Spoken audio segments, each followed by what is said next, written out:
السلام عليكم. تصريح مهم جدا من مدرب الرجاء البيضاوي المغربي بعد ما عرف ان القرعه وقعته قدام الاهلي للسنه الثانيه على التوالي.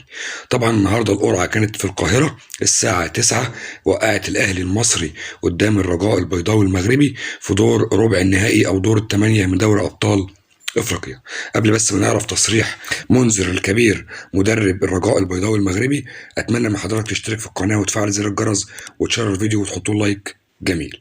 النهارده منذر الكبير مدرب الرجاء البيضاوي صرح الاذاعه الجزائريه وقال لهم كده بالنص: احنا ما كناش ابدا نتوقع السيناريو المؤلم ده، لان دي تاني سنه على التوالي نقابل النادي الاهلي. السنه اللي فاتت في رمضان قابلنا النادي الاهلي في دور الثمانيه برضه، اللي هو ربع نهائي دوري ابطال افريقيا، وقدر النادي الاهلي يكسبنا في القاهره 2-1 وتعادل معانا هنا على ارضنا 1-1، واهدر فرص كتيره قوي هنا في ملعبنا، وكاد انه يفوز علينا هنا في عقر دارنا وفي ملعبنا، وكمان ضيع او اهدر ضربه جزاء هنا في ملعبنا، وفي الاخر قدر يخرجنا من دوري ابطال افريقيا.